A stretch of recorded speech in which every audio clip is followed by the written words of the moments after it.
back in 2013, and there was a lead up to that time, but that was really the point when I had to let go of everything, my work and teaching, and I was still a mum, and it was very, very challenging, and I had specific people in my life that held to me, and I think you build a relationship that will never go away.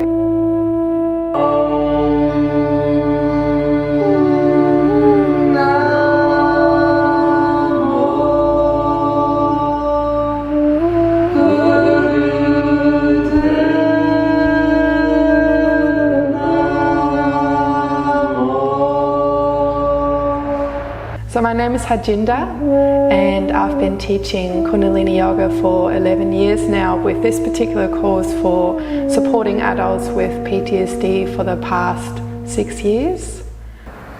From here we come into the first part of the homework practice. So you bring your thumb underneath the little finger, folding ring finger, little finger over, when you're ready. Index, middle finger side by side. Allowing the fingers to point towards each other in front of the chest, the palms facing down, and then moving from your elbow, bringing the arms so the fingers point forward, and breathing in as you draw them back to the chest. So it's a stronger exhale if you can through the nose, like a light crinkle, pushing out, and ball breath around the lips as you breathe in. Exhale through the nose as the arms move out. Inhale. In this practice, we actually look at it from a point of view as to, it's defined as post-traumatic stress, but we refer to it as building post-traumatic strength. So whatever occurred in your life and caused this point in time where we may almost say that the body froze, and the brain almost like didn't have the opportunity to process whatever we experienced, so we did what we could at that point in time, but we stayed there, and that's when it becomes unhealthy and we find ourselves struggling in life because we haven't had an opportunity to process. And the practice now gives you that opportunity and support for the body and mind to support you to come back into a point of balance.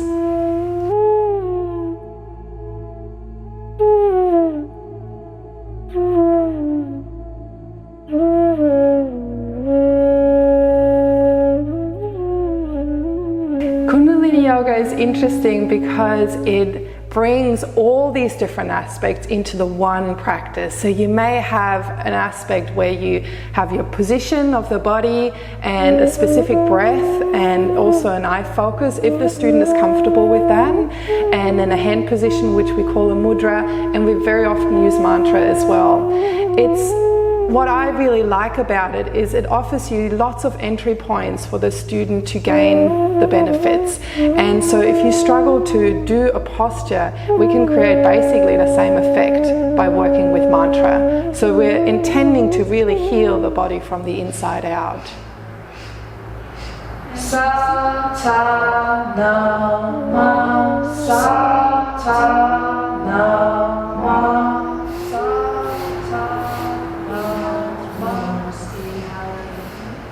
Suspend the breath, feel the nose pressing together and squeezing through your body.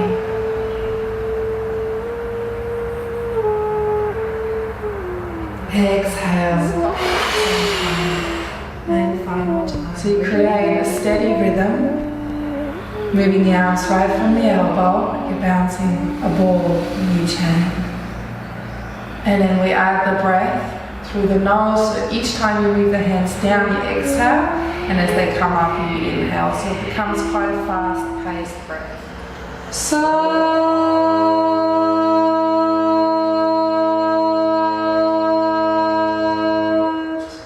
now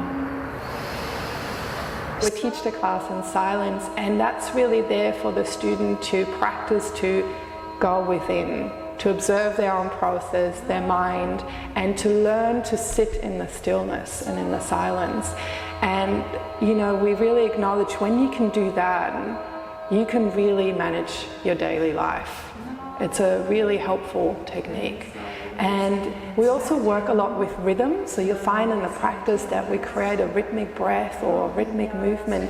And the theory behind that is that everything in our body works in rhythm. Our heartbeat, our breath, the way this brain fluid moves and nourishes the brain, all of that. So as we support the physical body to come back into rhythm, it can start healing itself.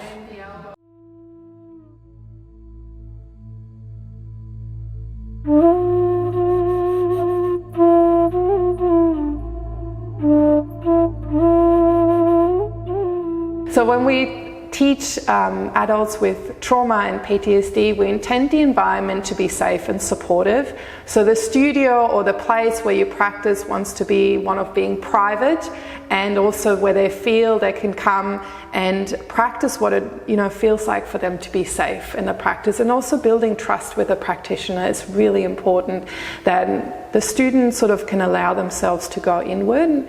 And in this practice, we very much work with the concept of self-efficacy, which means that you start to believe whatever it is that you're doing will make a difference, because that is so essential. If you don't feel whatever you're doing is going to help you, it's not going to do anything.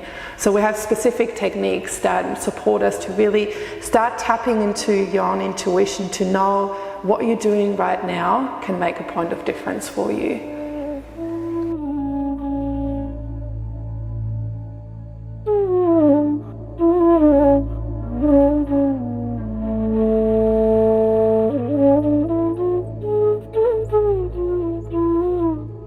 There was a point in my life where I very much struggled, and I applied this practice for myself, and it took me out of that challenging part. And I still practice it, and I feel it's a skill set that you're able to bring in to really stabilize you, that can hold you in your life.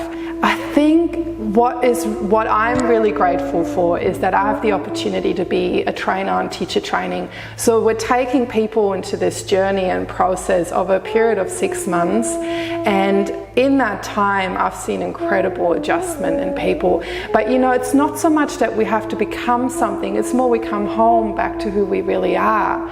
We can learn to let whatever happened to us go and support our being to come back into balance. And so it is a really profound, precious journey to observe people really coming back into their true self and into their strength. And exhale. So put the arms down and rest the legs comfortable.